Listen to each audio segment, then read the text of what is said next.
డైనమికిజం ఉన్నటువంటి leaders compulsory success అవుతారు.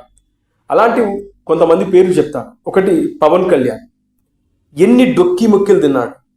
నాకు తెలిసి ఒక రాజకీయ ప్రస్థానంలో ఇన్ని డొక్కి మొక్కిలు తిన్నటువంటి రాజకీయ పార్టీ ఏదైనా ఉంది, ఆ పార్టీ అధ్యక్షుడు ఎవరైనా ఉన్నారంటే one and only Pawan Kalyan. ఎన్ని డొక్కి మొక్కిలు, ఎన్ని అవమానాలు, ఎవరెవరో ఏదేదో కామెంట్లు, విమర్శలు, ఆరోపణలు.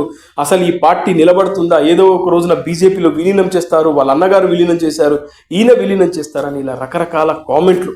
వీటన్నిటిని తట్టుకొని భరించి ఆయన ఎన్నికలకు వెళ్ళారు. అది 2019 ఎన్నికల్లో. ఆ తర్వాత మనందరికీ తెలుసు ఆ రిజల్ట్ ఏందో, 0. ఒక్కడు గెలిచినా ఒక్కడు కూడా వైఎస్ఆర్సీపీలోకి వెళ్ళిపోయాడు. వెళ్ళిపోయినా కూడా మళ్ళీ గోడ కొట్టిన బంతిలా తిరిగొచ్చి మళ్ళీ ఆ ప్రస్థానాన్ని కంటిన్యూ చేశారు.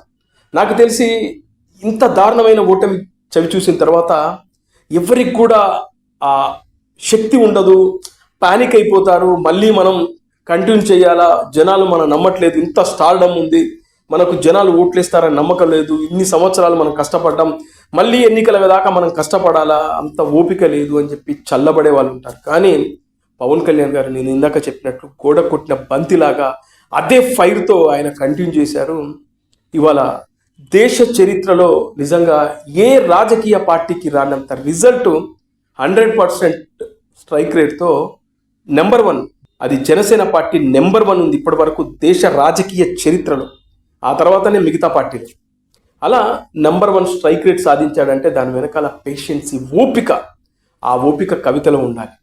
ఎందుకంటే ఆమె ఇవాళ పార్టీ పెట్టగానే రిజల్ట్ రావు. రేపు 2028 ఎన్నికల్లో విజయం సాధించవచ్చు, సాధించకపోవచ్చు, ఏమైనా జరగవచ్చు. అయితే ఓపిక ఉండాలి. ఓపిక లేకపోతే మాత్రం ఖచ్చితంగా ఆమె మరో షర్మిల అవుతుంది. లేదంటే ఇంతకుముందు రాజకీయ పార్టీలు పెట్టి కాలక్రమంలో గెలిచినటువంటి కొన్ని పార్టీలు ఉన్నాయి కదా, అలా ఈ పార్టీ అయిపోతుంది.